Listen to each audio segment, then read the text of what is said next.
Well,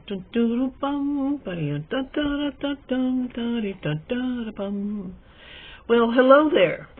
Hello, whoever, wherever, whenever you are. Thank you for showing up, and welcome. This was going to be a rant. It started out, I was kind of feeling ranty energy, but I couldn't really go into a full rant because the things I've seen recently in the quilting community, I'm not sure everyone really knows what they're doing. I mean, there are unwitting participants in these political troll games that are going on. I've talked a lot about the Greenland politics that have invaded the quilting, and a lot of people don't probably think I'm nuts and probably think I'm just a bitter old woman. Well, you know, what happened to my family, what happened to my daughter would make anybody bitter. But I've been for years, since she died in 2010, she was being stalked while she was still alive. And the stalking was connected to gangs in Massachusetts, where I'm from. I have family members, some of whom have been financially and professionally very successful in life. And some of that success has been due to connections and using those connections. That's why I left Massachusetts to spend the remainder of my life down here in Texas. I just felt like saying to the whole bunch of them, y'all can go to you know where, I'm going to Texas. That's what I did. I couldn't persuade my daughter. She was actually in the act of deciding to join me. She and her fiancé, who also was killed in 2010, 2 weeks before she was. Well, 3 weeks before she was. They were planning to move down here. And she thought I was being paranoid when I had said to her, at the point where you decide to leave, which is what I wanted her to do, just leave Massachusetts. Because the kind of gang my family got involved with, they will never leave you alone. And she didn't even understand it because she was a child when my nephew was charged in a double homicide, which he shouldn't have been part of. He shouldn't have been charged in. He had been asked by some of his friends to drive them to a boat ramp. He had been asked to keep the truck running while they went down to settle a score. He thought they were just going to go down and get into a fist fight, which young men, 18, 19 years old in the 1980s, rural, more or less rural county, yeah, that's how you settled things. And it would have been a normal thing. Nobody, somebody would have gone home with a few bruises and that would have been it. But what did happen was, while he was sitting up on the road in the dark, not able to see anything what was going on in the boat ramp, his friends shoved the two guys they wanted to settle the score with. They shoved those two guys into a car and shoved the car into the lake. Double homicide. My nephew was offered a chance to, he was an honor student, never had been in any trouble, never had been arrested for anything, well thought of by everybody in the community.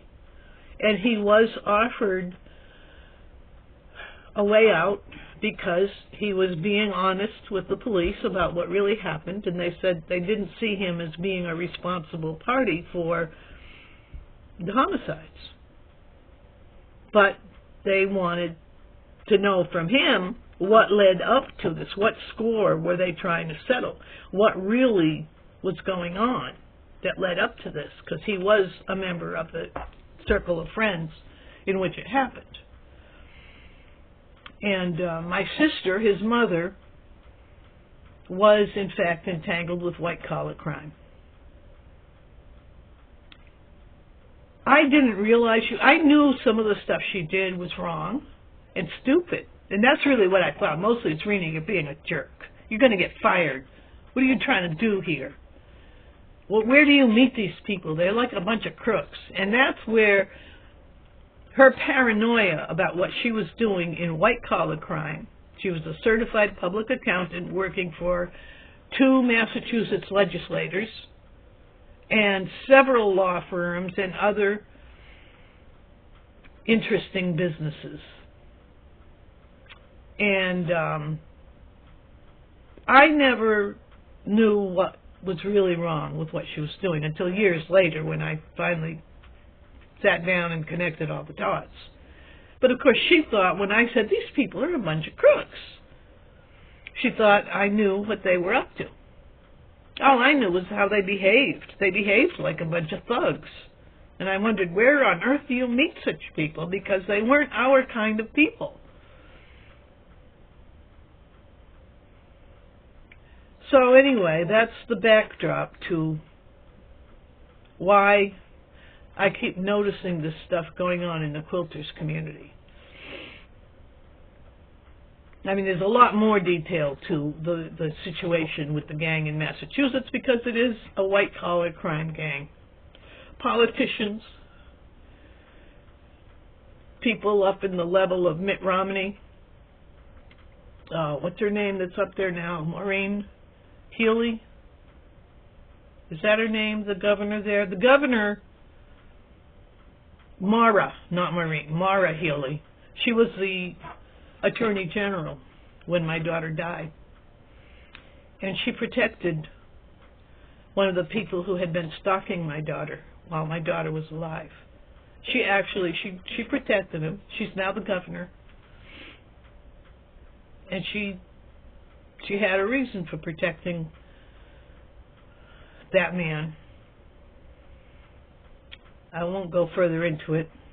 I have faith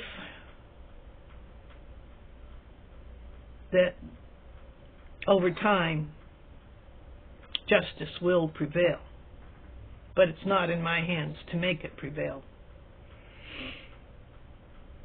The result is that when I decided just to start my life over 5 years after my daughter was killed, the gang noticed, because they don't let go. They noticed. I had started selling quilts in a little commentary channel in 2016 and 2017. And I was doing okay. I was up to the point of earning about $300 a month. Doing quilts, you know, talking with people about what they wanted, and kind of like, it was like a quilt along, but with the customer. It worked. You don't see people doing it, even though it's a very clever and effective way to do business as a craftsperson. But you don't see people doing it because of the trolls, because of the political propaganda, gang-based, mafia-based trolls who extort and attack anybody who's trying to run a small business and be independent. And people who've tried it know that, yeah, you have a good idea, you're going forward, and all of a sudden you just pull back. Because if they can't beat you down, they start beating your customers down. So I pulled back. That was 2017. And I've been back and forth fighting with these people ever since. Not fighting with an idea that I am personally going to win anything, but realizing that my experience and my daughter's experience shines a light on a gang that infiltrates, corrupts, and controls just about any kind of creative work group, co-op, any kind of in the quilting world, we people formed guilds, whatever. But this infiltration crowd is very effective, and it takes individuals like myself who have stumbled across the nefarious dark side of these people and know what we've seen. We have to speak up, and a lot can't, because if you have family, if you're young enough that you're working, and especially if you're an older worker who's within a few years of your pension, you don't want to rock the boat, and I don't blame you.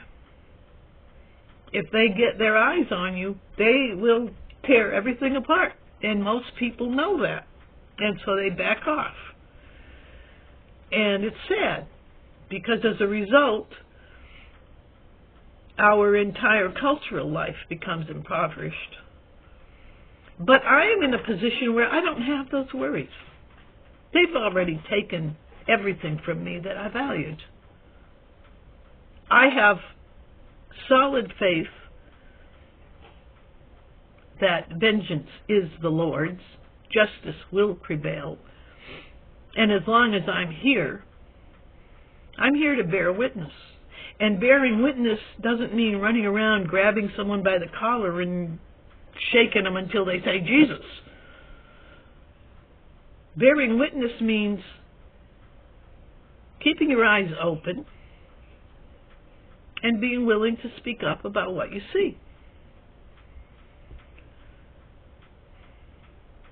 So that's what I do, because the things I'm saying will upset other people, particularly other quilters who might not really have thought this through, and they don't want to. When they realize how bad it is, they don't want to see it through, so they would rather feel like I'm just a bitter old woman who needs to shut up. No, shutting up doesn't solve the problem. My daughter didn't challenge any of these people, but she didn't leave Massachusetts. And they couldn't get at me, so they went at her.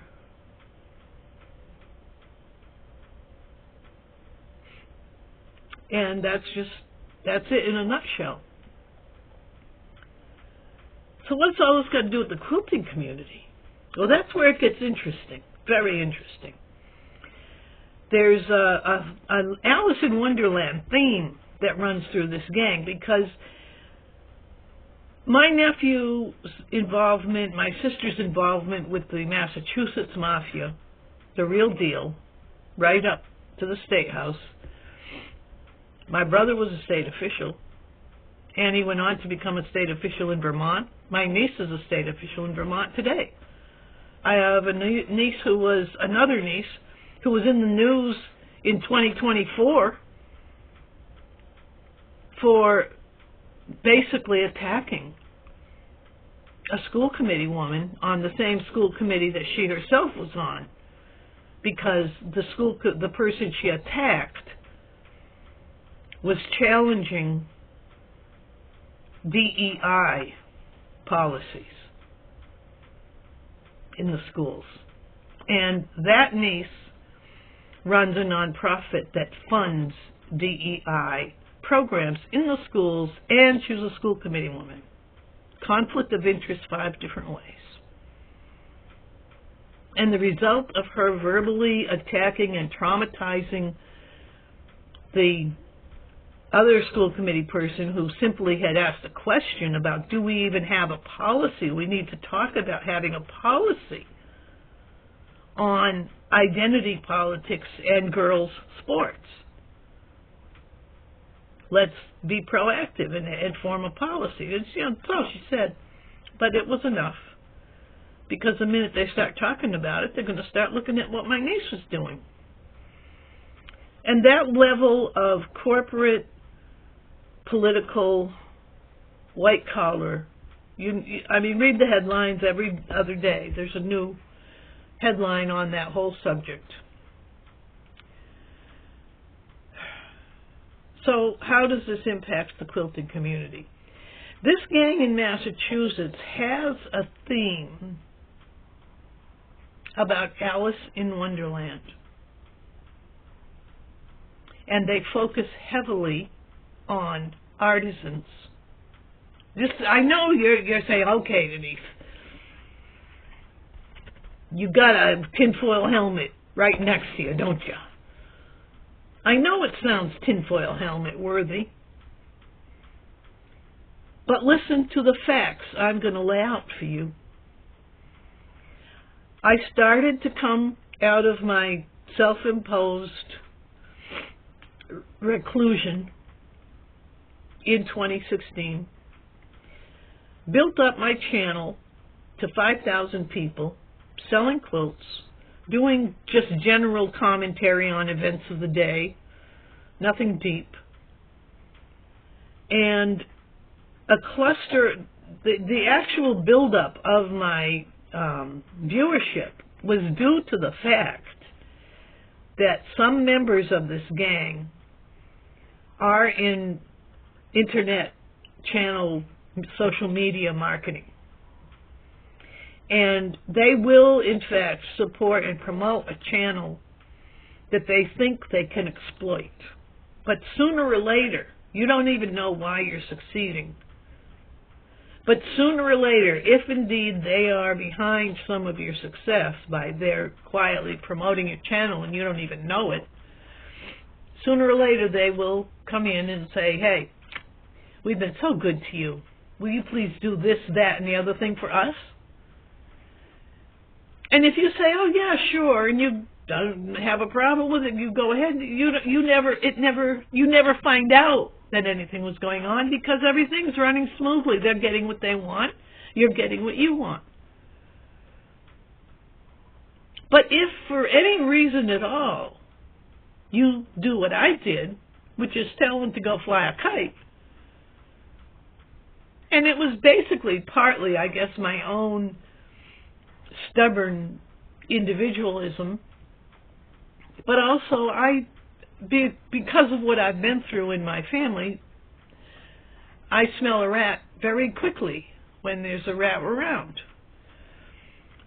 And then, of course, it's no longer Mr. Nice Guy. Then it's like, well, you ain't working with us. We're taking you down. Okay.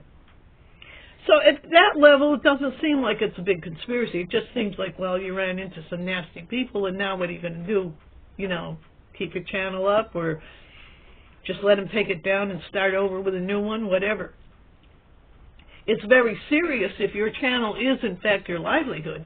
And more often nowadays, a small business run by a family that is, in fact, responsible for the food on their table and the clothing on their children's backs, they can't afford to fool around with these kind of trolls. These are extortion rings. And they have to find ways to deal with it. They can't speak up about what's going on. They may find a way to quietly slap them down and, spend some money on a good attorney who lets them know what's going to happen if they keep it up, and they go away. They go bother somebody else. But I don't have to worry about that because they can't touch my Social Security. They can't touch the roof over my head.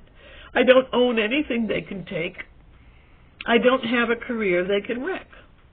I'm in my 70s. There's really nothing they can do to me. And they've tried everything. My landlord received a letter saying they were going to sue him for $10,000, but they were willing to settle for $1,000. All they wanted him to do was shut off my internet. They really thought they could do that. My landlord laughed.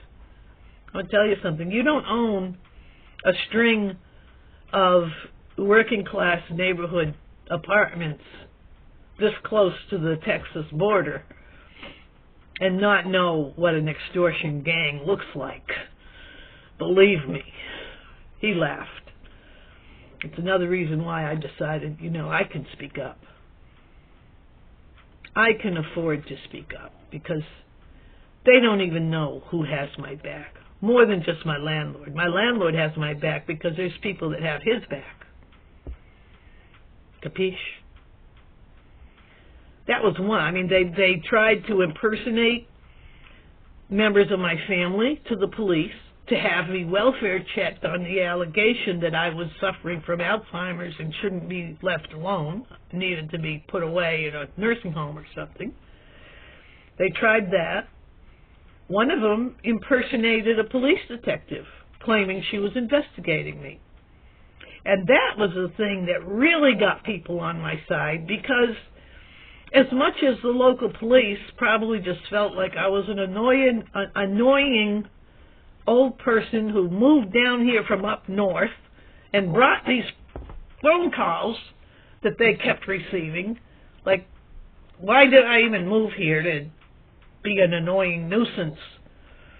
That was kind of their attitude. Because in the 20-teens, if you went to the police with, harassed by these people in YouTube, they would just look at you and say, so shut off the YouTube.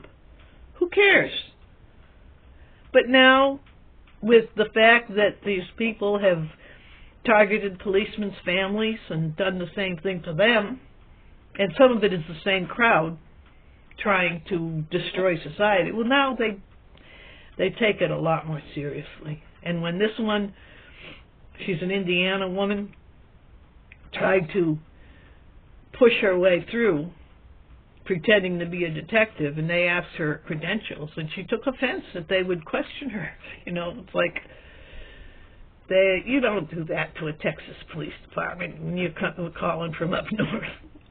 So I could have been just totally worth the contempt the police probably wanted to have for me, but they still would have been on my side from what she did, because she started pushing their buttons, and they just said, hey, the senior officer came by and asked me a few questions about why was this going on and what was behind. I told them what happened, that I had an issue with these trolls, and there's nothing, it was just kind of stupid as far as I could see.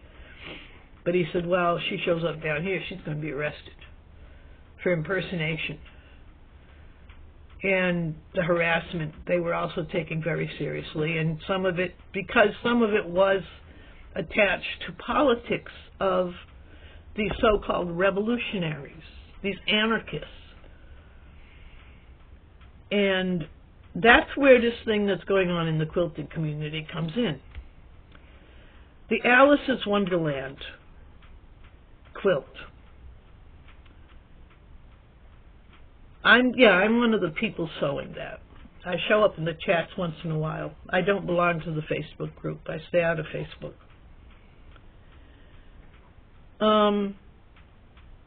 It didn't even occur to me that the Alice's Wonderland was connected to another play by the same troll gang.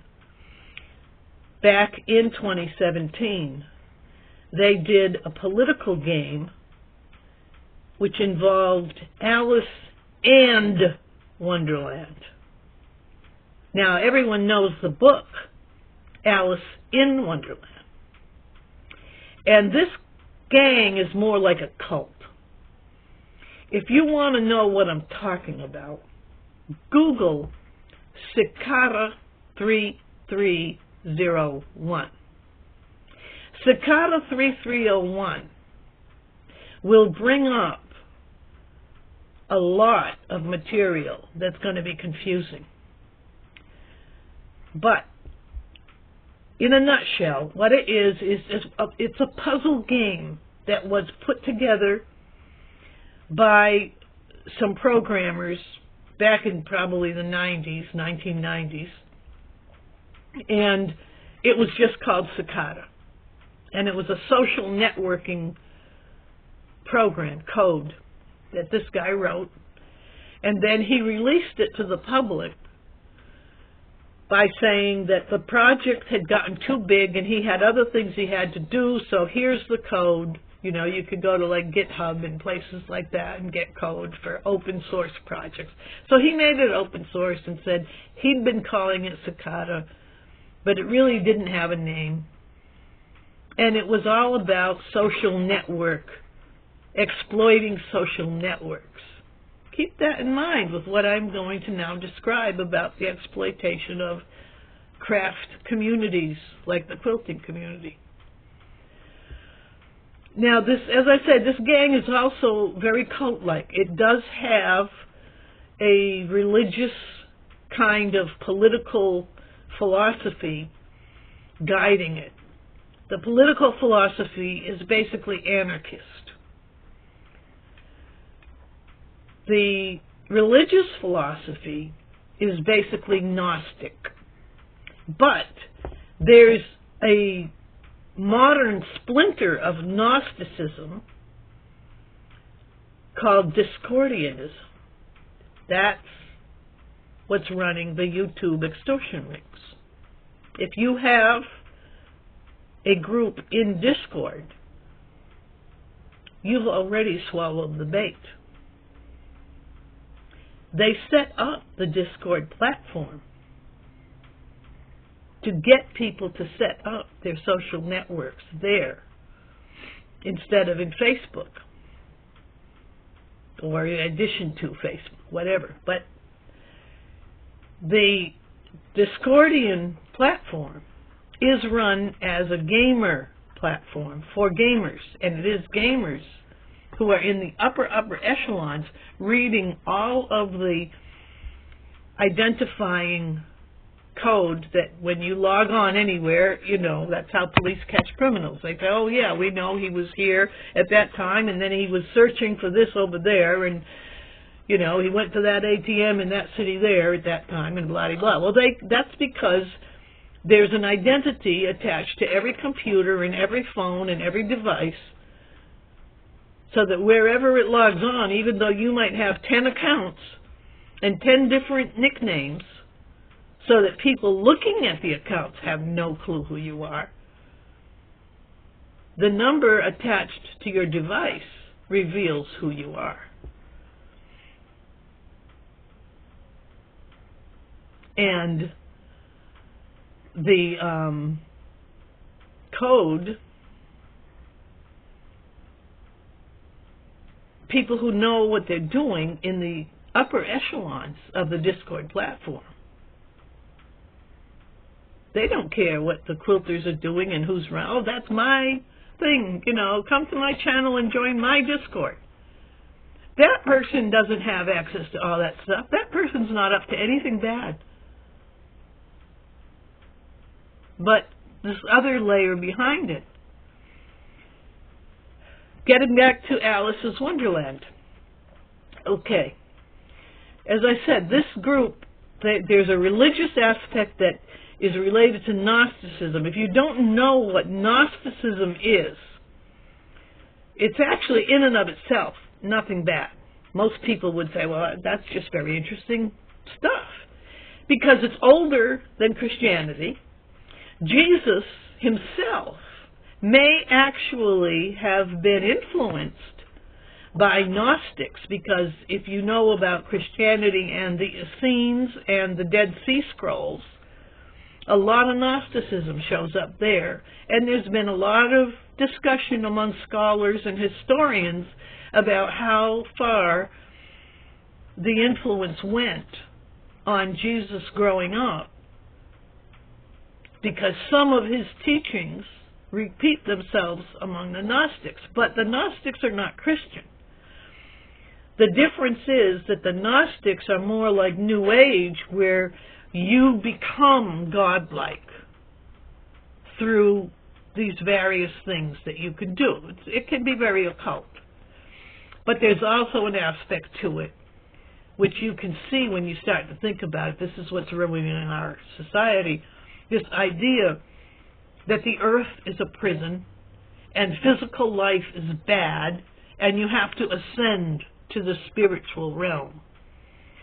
I'm not going to go into all the philosophical problems, but the reason for identifying it as having a religious background is because When there is a religion involved, that's where people can become fanatically devoted. Not the average person who's just chit-chatting around on YouTube, but the actual deeply initiated, ingrained activist who really takes everything seriously. When that person has a religious focus, that's where they move from being a gang to being a cult. And the thing about religions is that they use symbols, and we know this as Christians. It doesn't matter what kind of Christian you are, Baptist, Protestant, Catholic, Orthodox, or even any of the Christian adjacent groups like the Mormons or the Unitarians or some of the others. The same symbols crop up over and over again. The cross, angels, the Star of Bethlehem, different verses that are known from the Bible. They'll all be used by all these different groups, many different ways, but most of the people who would use any Christian symbol are also, they revere that symbol. They take offense if that symbol is insulted or, vandalized or whatever. And the same goes for other religions. If you are Muslim, you take offense if somebody disrespects the Quran and other symbols that go along with the Muslim world. Jewish, the same thing. Take offense if people disrespect the Star of David and other things that go along with being Jewish. So this Discordian gang, this Gnostic kind of group, it's a cult. Alice in Wonderland is part of their cult scripture. And I only can say this because if you do the research on Cicada 3301, you'll notice the strong elements that come up in the puzzle world. And most of those people are quite innocent, just doing interesting stuff. This nefarious gang, it's like if you have a Christian cult of maybe 3 dozen, 4 dozen people, they can cause a lot of problems and commit crimes. But the millions of other Christians in the United States are not. They'll be saying the same things, but they're not doing the same things, okay? So the same thing goes on with this Cicada cult. I don't know how many, but there are probably 100,000 at least people who play the Cicada puzzles. Nothing to do with any of this nefarious stuff. But you do see the elements of the Alice in Wonderland thing, which is a Freemason thing. And that's part of the Gnostic thing. The Freemasons are basically similar to a Gnostic group. Not exactly the same, but very similar. The story of Alice in Wonderland, going back to its original author, Lewis Carroll, does carry a lot of Freemasonic symbolism. This cult, the Cicada 3301 cult, relies heavily on Masonic symbolism, quite differently from what your average Joe Blow belongs to the local lodge guy would do. And so when you see the Alice's Wonderland thing, at first I didn't even suspect anything was going on with it. And there's more since then. This is why I'm doing this today. When I first ran into it, it was Alice and Wonderland. I was running a channel. The channel was picked up by this group of cyber social media activists, and they were promoting my channel because they thought they could exploit me. And one of the things they look for when they want to exploit someone is a death in the family. This is where the creepy occult side of their religion comes in. They look for people connected to death. And I have spoken about my daughter being killed in 2010, and I've spoken about these other things. That attracted their attention.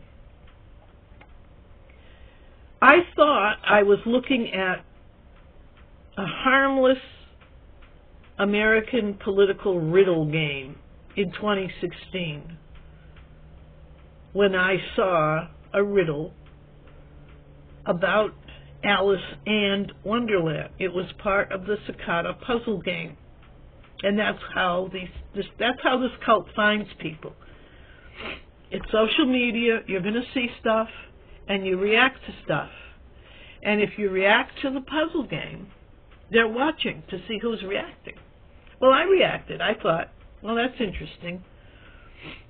I saw all this chatter going on about people who were trying to solve the riddle. I forget exactly what the riddle was, but it had the phrase Alice and Wonderland in it. And everybody who was trying to solve that riddle was changing it to Alice in Wonderland, which of course is the original book. But I said to myself, I said, these people are a bunch of nerds who write code. That's what the Cicada 301 is all about. It's all about codes and puzzles. I said, if somebody writes code and presents a riddle, they don't make a grammatical error, like substituting the word and for the word in. They meant for that word to be there, so I'm going to try to solve the riddle with that word in it. And lo and behold, I solved the riddle. And I thought it was hilarious. There was all this big to-do, ta-da about it. Old lady on the beach outwits all these younger, educated code writers. And I laughed. I said, no, it wasn't code at all. It was basic common sense. English grammar and common sense, both of which are in short supply these days. That should have been the end of it, right? But the group that was running the Alice in Wonderland thing, the answer to the riddle, brings us to the political terrorism. Because Alice and Wonderland was actually an article about the petroleum industry in Saudi Arabia.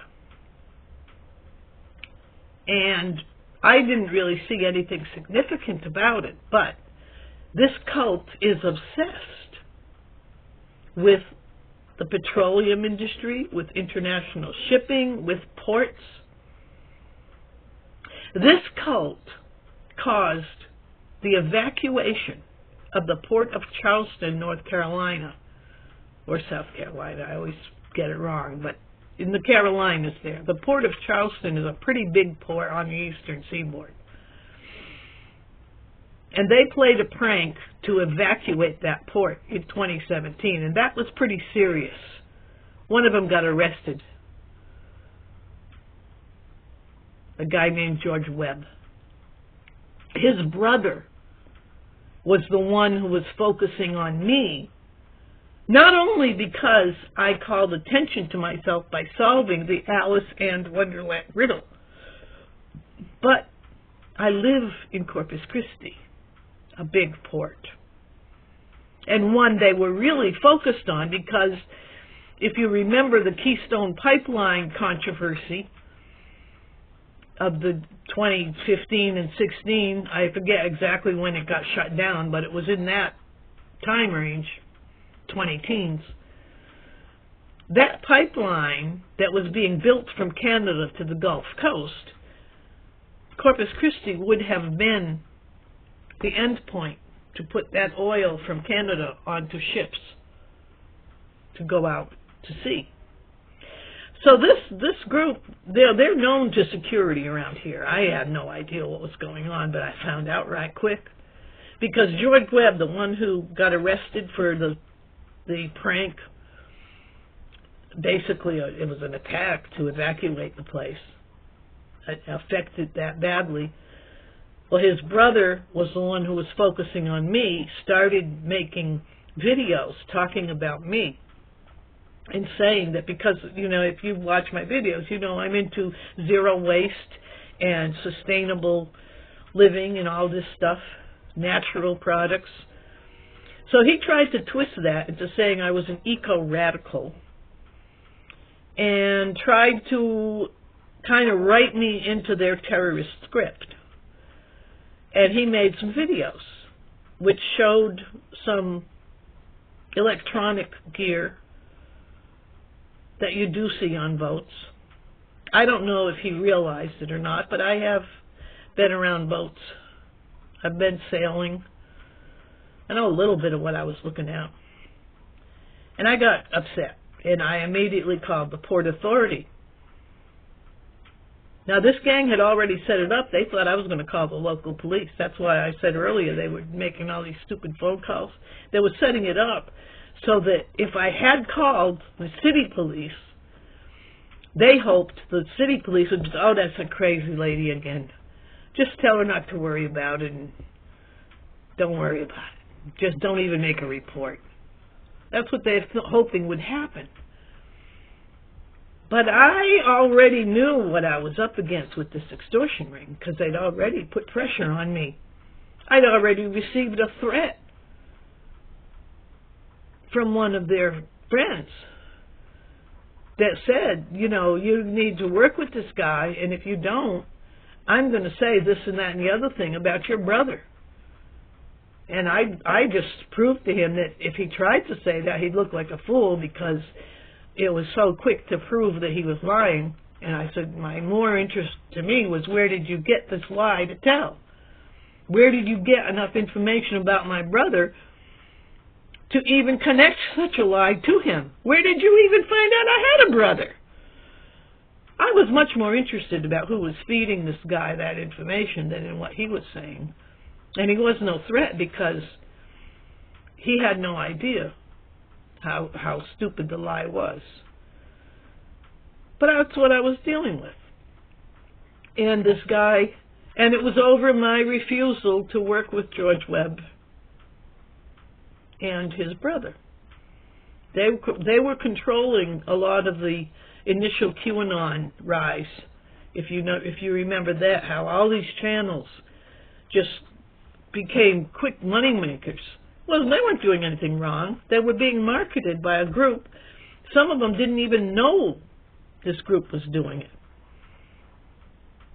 But I didn't like the politics, and I didn't go along with it. So I found out which group was doing it.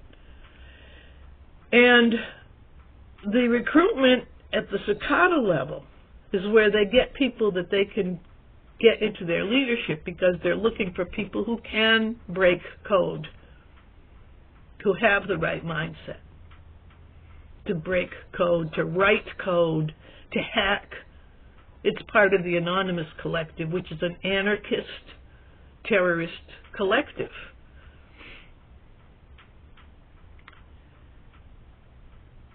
And the Alice in Wonderland theme, symbol, is a very important part of their operations. They wrote code. They can't stop doing this and say, oh, she found out about Alice in Wonderland, we're going to have to do something else now. No, they can't, because they have got so much of their inner circle training and activity entangled with how they use the symbolism that they're always going to pick it up and use it. Just like you can have a Christian, one of these televangelist charlatan preachers, right? As long as he continues to call himself Christian every single time he shows up to preach, he's going to be pulling stuff from the Bible. And he can't change because all the people around him, he knows if he says, well, we're not going to do the Bible anymore. I think we're going to do this other religious. Look, I got this stuff from the Bhagavad Gita, here I am saying, the Vedas, the Hindu stuff. Let's use that. All the people that are enabling him to be a charlatan Christian minister, preacher, are going to leave because they don't want to do Hindu Vedas. They want to do Bible stuff, even though they're using it for nefarious things. You see what I'm saying? They're not going to change. So the Alice in Wonderland thing, being entangled with Freemasonic symbology, they can't abandon it because then they've got their own inner circle followers who are going to say, hey, we've spent years studying these symbols, and now you're telling us we should just drop them because they're not important? You know, that's a religion to them. So when they wrote the article, it was their group probably that wrote that article, Alice and Wonderland, with the eye that it was going to be used as part of their terrorist program. And so, as I say, when they tried to pull me into it, I didn't go to the city police, I went to the Port Authority. The Port Authority not only took it very seriously, but they actually recognized one of the YouTube idiots, one of the disgusting, you would say, this guy is a lunatic. I'm involved with the pedophile stuff. He was showing up in my subscriptions because he was involved with George Webb's people, extorting and blackmailing. See, when you don't go along, and that's what the blackmail against my brother was going to be. And I said, this is so easy to prove that he was never even that person that you're saying. It's so easy to prove you're lying. They tried to scare me with that pedophile blackmail crap. And I just booted this guy that is a pedophile out of that crowd, out of my Good Stuff Ninja chat 2 days ago. When I did I've got a stream up. Actually, I've got it on private, but I'm leaving it up because when stuff hits the fan, if I open it up, you're going to see the date on it. And that's important because stuff is going to hit the fan. I don't know what that blue light, I don't know if you can see a blue light go across the screen, but there's a weird blue light every so often. I don't care.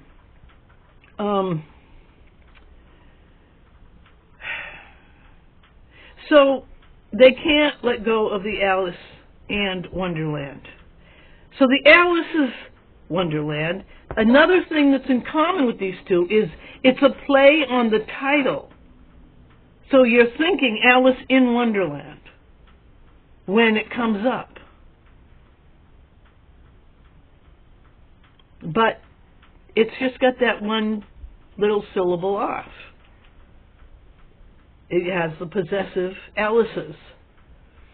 And it's just, and again, I really didn't even think about connecting it to the article about Saudi Arabia and the George Webb terrorist group. I didn't even think about that. I didn't really even think twice about anything, except that right around the time that the Alice's Wonderland thing kicks off, the sew-along that's going on now, one of the leading people promoting it is the Greenland Quilter. And I didn't really connect that either until she did a very strange thing which directly connects to what George Webb and his brother David George Webb Swigert and David George Swigert, those are the brothers. One goes under George Webb on YouTube, the other one used to use the name Dave Acton. And he's still around, but he's kind of obscure. I lost my train of thought there. the connection. You know, I didn't make the connections. The blackmail that they go for is always pedophilic. So the Greenland quilter, and what they're focused on, though, is the oil ports, the shipping industry, and the ports. And what the Greenland quilter did had nothing to do with pedophilia at all. I'm going to get around to the other quilter that's bringing that up. There is another one. And I was shocked with what I was looking at. And I was shocked at how deep these people have gotten inside this community. But what the Greenland quilter did was started talking about her husband's problems at work and stresses, and nothing unusual, nothing that should make anyone think twice. Just people talking about family struggles and stress and so on. Except that when she was doing it, she suddenly stopped, and she was just sewing, and then she stops again, and she says, like, just really out of line with the casual conversation, she gives all the identifying information that you could use to find out exactly where and when ships that her husband works on can be found. She didn't even have to reveal that her husband was in the shipping industry. And he's not in the freight shipping industry at all. He's in a different industry that uses boats, put it that way. And I couldn't believe it. I said, how irresponsible can you get? But again, I really thought I was just seeing some jerk being irresponsible. Why would you give identifying information about your husband's place of employment? The next day, after she did that, she shows up with a protest sign about the Greenland, all the political crap going on with Trump trying to make some deal or force some deal over the dominance of the blah, blah, blah. Everyone knows about that stuff. I'm not up there at those echelons, those higher echelons, making those decisions. If I worked on a boat out in Greenland, I would pay attention to it. But I also wouldn't go talking about which boat I was working on or give information that would allow people to find out. I wouldn't do that. And then when she showed up with the political protest sign, that's when I said, oh my God, she knew exactly what she was doing. She knew exactly what she was doing when she decided to insert all that information into her chit-chat about family stress at her husband's job. And that's when I decided to speak up. You can see in all my videos about why I chose to speak about Greenland. Now, I had not, at that point, connected Alice's Wonderland, which she's one of the ringleaders pushing that quilt, that sew-along. I'm part of it. I bought the book. I'm sewing the quilt, and I'll continue to sew the quilt. I did say that there's an undercurrent of pedophilia when you cross these people the wrong way. They'll come out with that kind of blackmail, that kind of threat. And it's very hard to explain. But when you see the same thing 2 or 3 times in a row, using the same book, Alice in Wonderland, using the same symbols, attached to the ports, American ports, Greenland ports, Texas ports. That's not a coincidence. And on top of it, what really set me off today,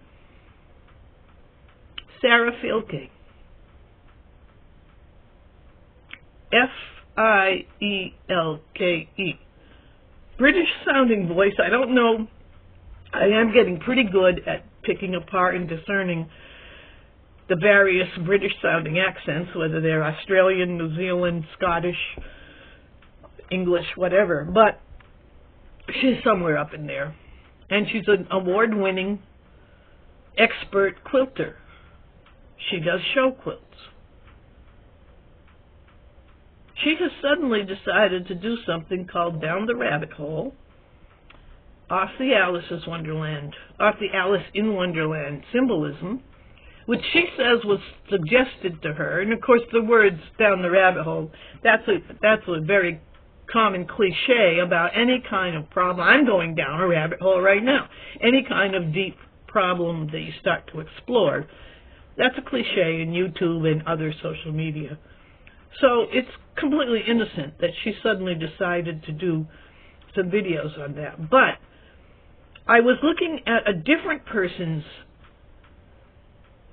video, and I think this person said she was up in Portland, which is another interesting aspect of it, Portland, Oregon. But I'm not sure. She referred to something on the West Coast. But she showed some pictures of Sarah Filkey's quilts.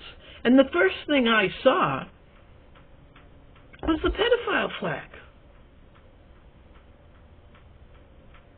Sarah Filkey's quilt, I'm going to see if I can pull it up and show it to you. If you know about pedophile politics, there's a group called NAMBLA, North American Boy Love Association. There's also something that the woke left-wing liberals and a lot of these women in the quilting world, when you get up into the show quilt ladies, the quilt police ladies, you know who you are. You're not my kind of quilter. Yeah, they are pedo protectors 100%. They're liberal. They're woke. I don't really want to go there with this, but let me see if I can find this image. Because if you understand the NAMBLA, there's also this new thing they're trying to push on us that we don't call them pedophiles anymore. We call them minor attracted persons, as if that's okay to be attracted, sexually attracted. These are not people who love children and enjoy the presence of children. These are people who are sexually aroused by the sight of a child.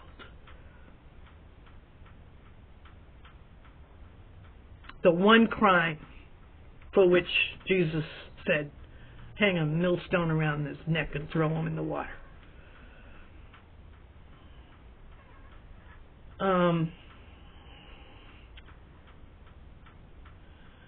Okay. Now wait a minute, it wasn't that one. Oh.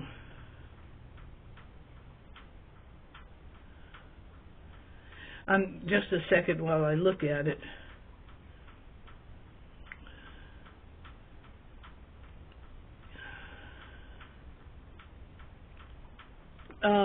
I want to show you the picture because what she has in the border is the rainbow flag, but not as a flag, but as the stripes of the rainbow, with the pedophile flag, which is a very specific set of pale pastel colors. And you've seen it at political demonstrations where they are showing it as their flag. So I'm not making this up. When you see the rainbow flag, which is just people who want to be lesbians and homosexuals and all that other stuff, and you see this triangle put into it with a kind of pink and pale blue, almost gray pastel colors. That's the flag of NAMBLA, of minor attracted persons. And these people have been at demonstrations where they shout at you that you must not criticize or insult or offend pedophiles by calling them pedophiles. They're trying to make that an honorable practice. And I saw that in the border of this woman's quilt. And I only saw it as an image that was showing up in somebody was just showing a number of beautiful quilts, and that's all it was. It was a beautiful quilt. There was nothing connecting it to this.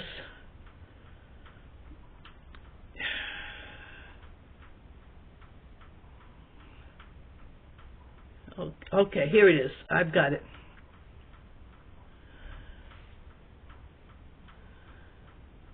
One second, and it's coming up.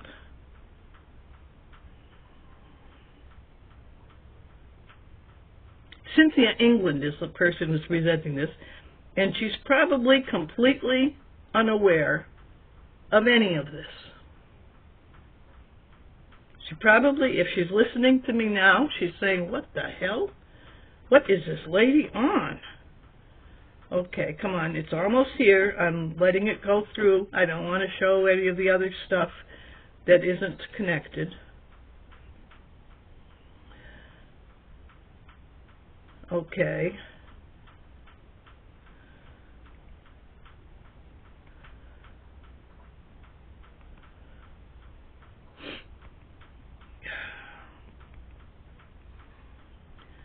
Just hold on, I'm going to show it to you. Here it is.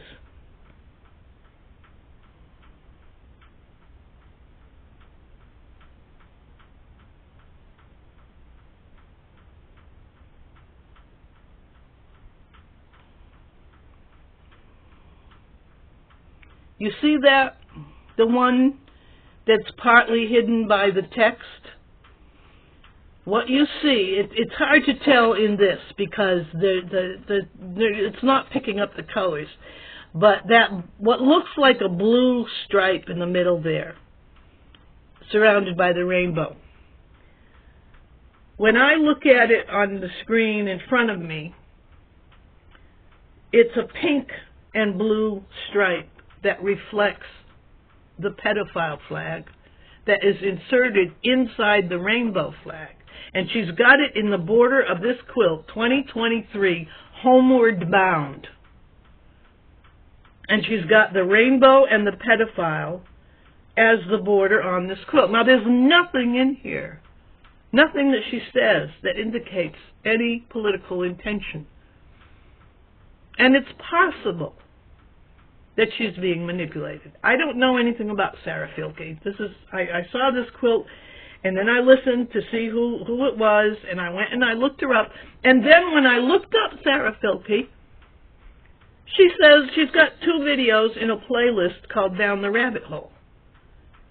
And she says in the description, if you click description, she says Down the Rabbit Hole was suggested to her by somebody else. And she gives a little story, harmless story, about how she came up with that name for this playlist. So it's entirely possible that she's being handled by somebody.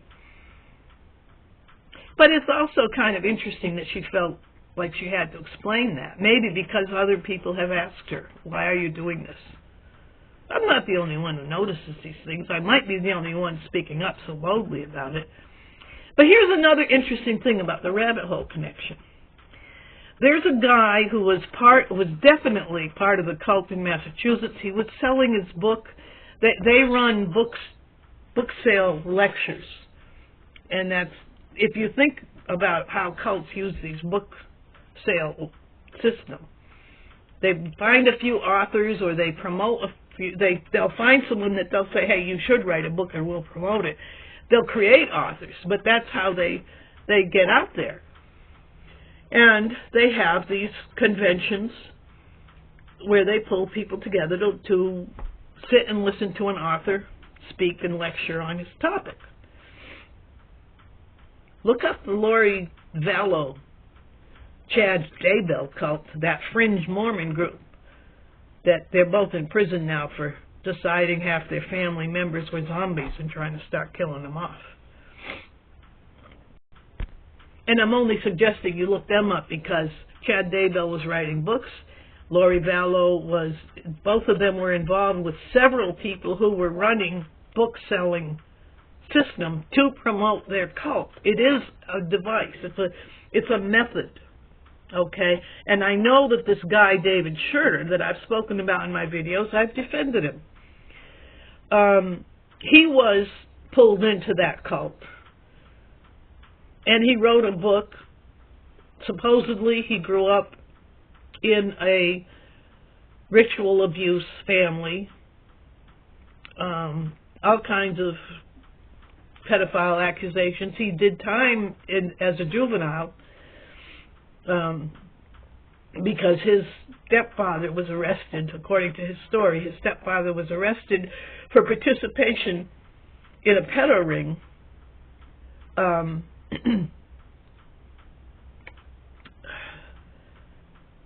Back in, I'm sorry, I'm distracted. I think I found the story of the blue light. That window doesn't have, I mean, the shade is not pulled on it. And there's a road back there, and apparently there's been police going back and forth back there. That's why there's occasionally blue shining through. Oh, well. Anyway, David Schroeder wrote a book called Down the Rabbit Hole.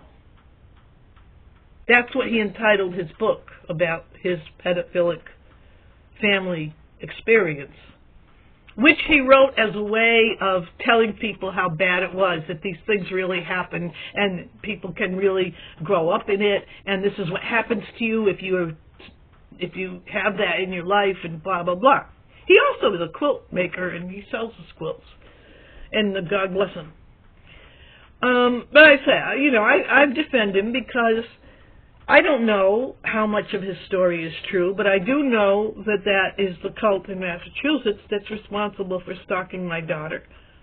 It's responsible for trying to blackmail me with a lie about my brother. My brother was actually the victim of a Catholic incident, and he got a settlement. The cult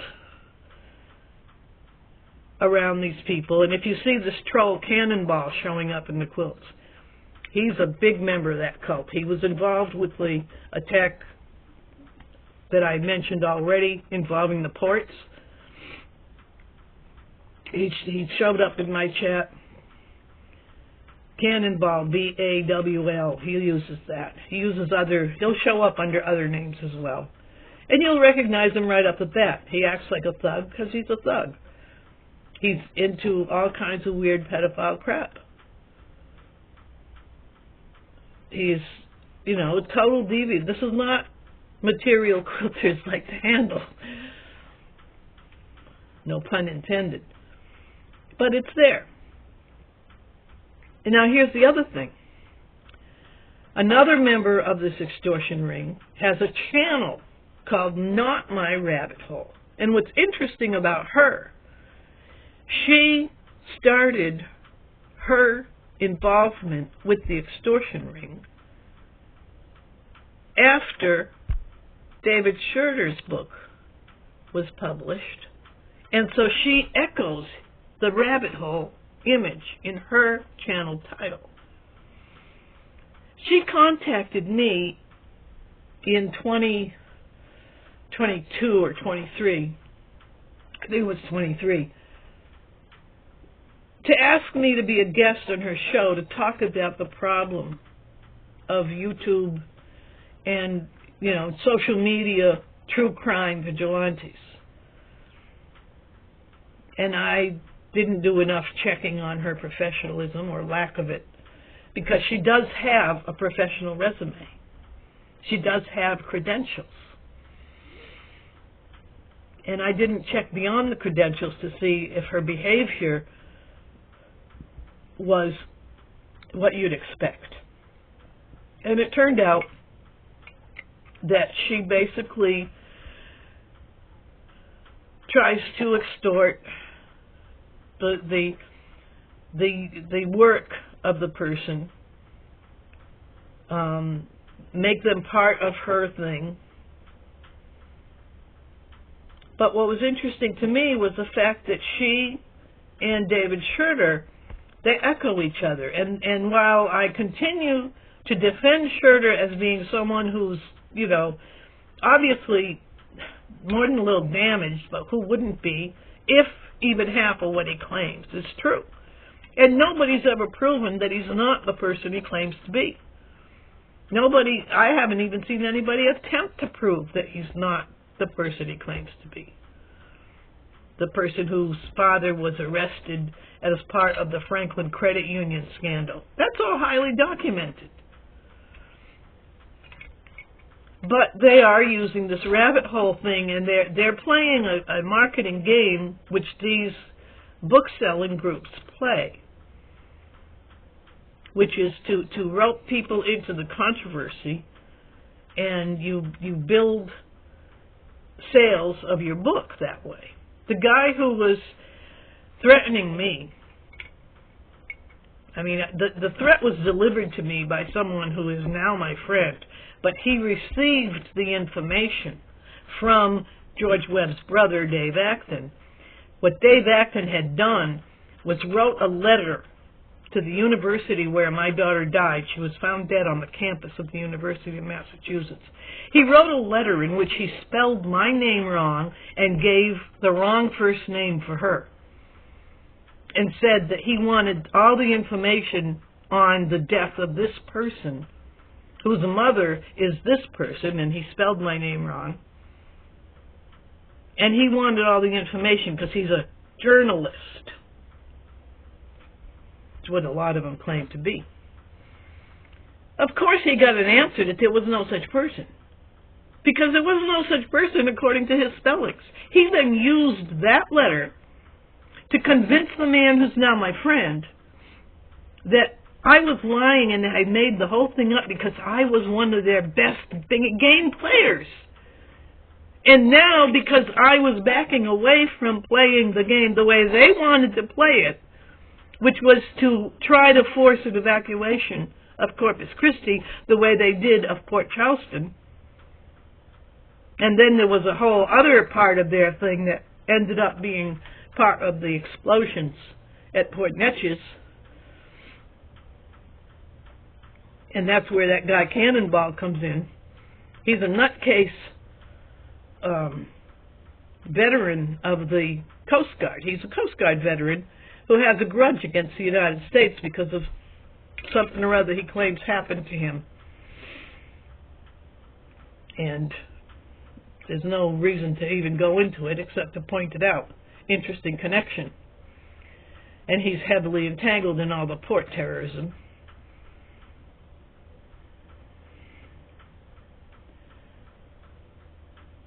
Acton, as I was saying, I'm sorry I ramble so much. Dave Acton, the brother of George Webb, their both last name is really Swigert, S-W-E-I-G-E-R-T. He writes books about how to do things with municipal emergency and computerized emergency response systems. I mean, pretty scary stuff in the hands of the wrong people. And these people are connected to the Anonymous Collective. It's a hacker collective. And again, their use of Alice in Wonderland, as a symbol carrier. There was a whole, some people might remember this. It disappeared. It was ubiquitous for a while. It was a creepy, weird, technically very well produced animation series about President George W. Bush and 9/11, and it was called something about a pet goat. And it always had these weird, surrealistic stuff going on. A lot of Alice in Wonderland symbology came into all of their stuff. You know, the rabbit hole, all the different Alice in Wonderland symbols that we're all used to from childhood were used in that cartoon series, which was part of the QAnon cult stuff in 2016 through, I think, right up through 2019, 2020. We were seeing that stuff. And all of a sudden, it disappeared very quickly and completely. It's interesting how that happens. But some people, I'm sure, will remember it.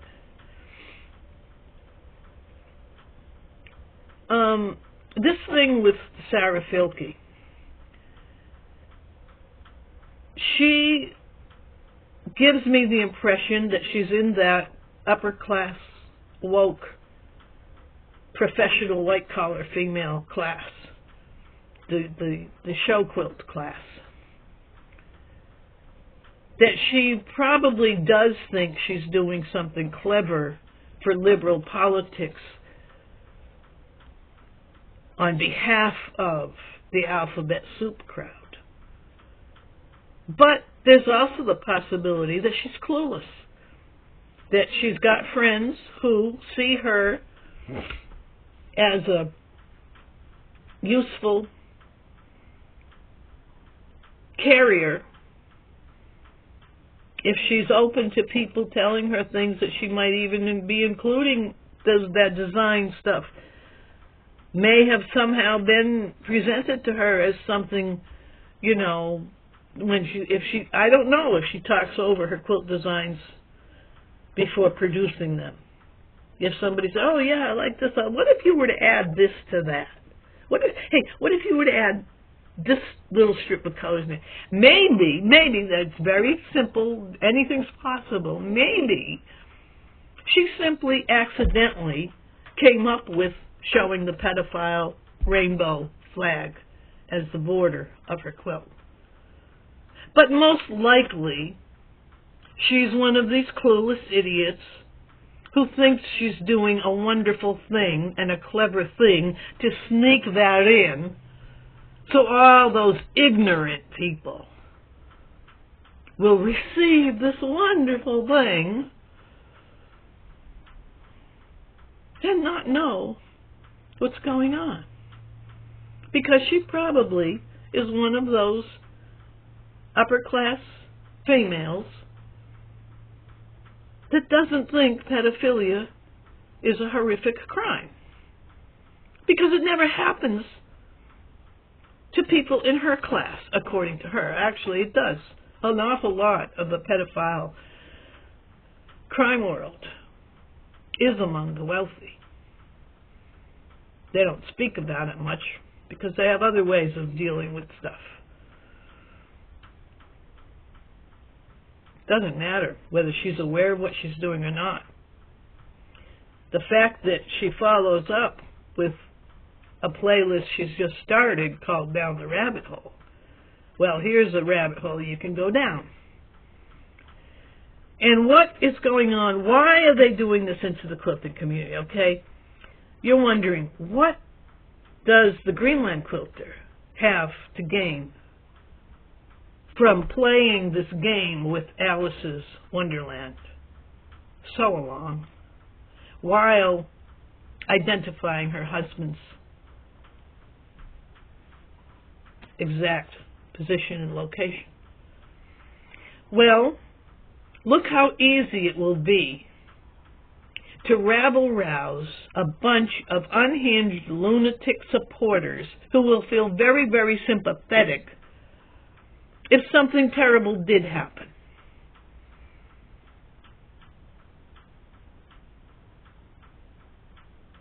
We all know that any form of women's historically female skills and creative work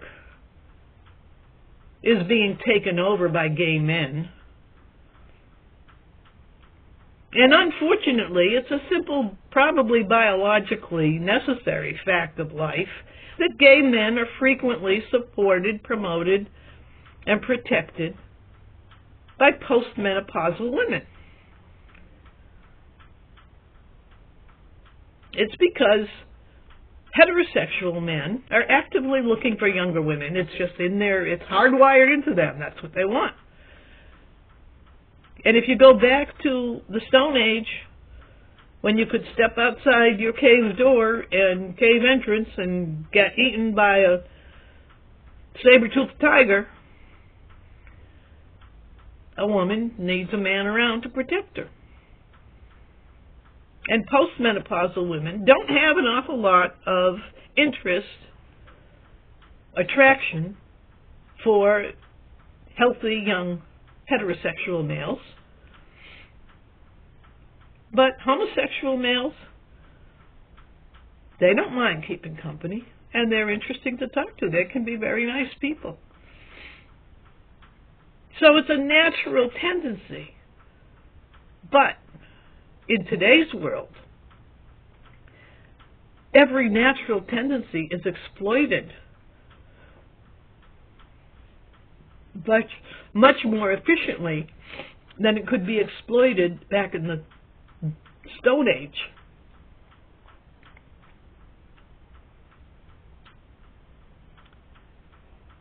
So,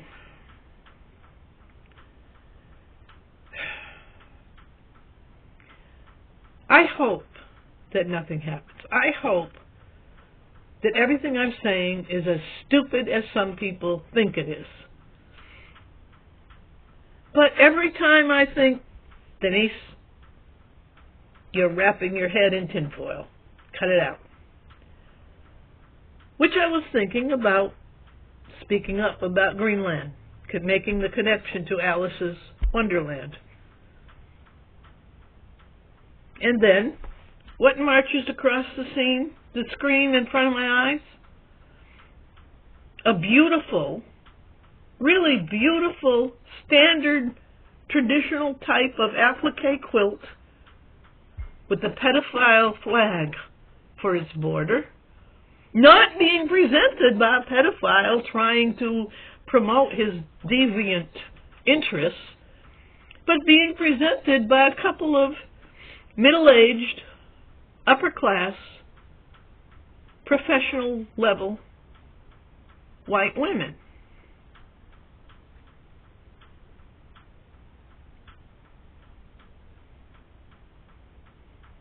And I'm thinking, okay, it's just a random bunch of stripes in the border. Again, get rid of the tinfoil helmet, Denise.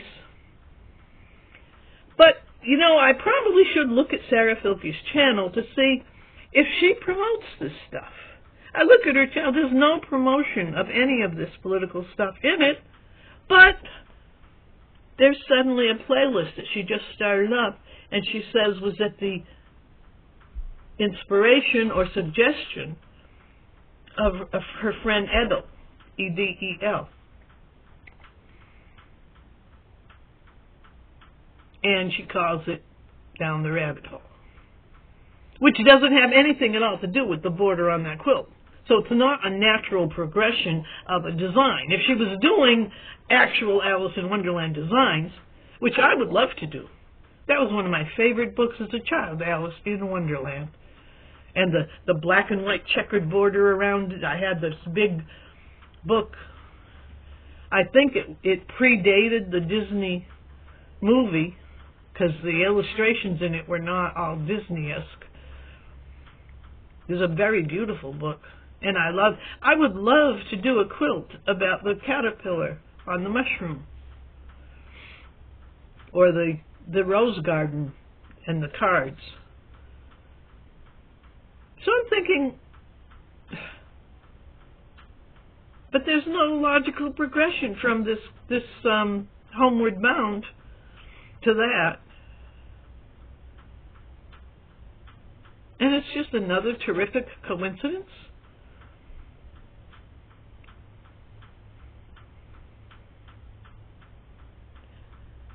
If you're in the quilting community, why am I telling you all this stuff?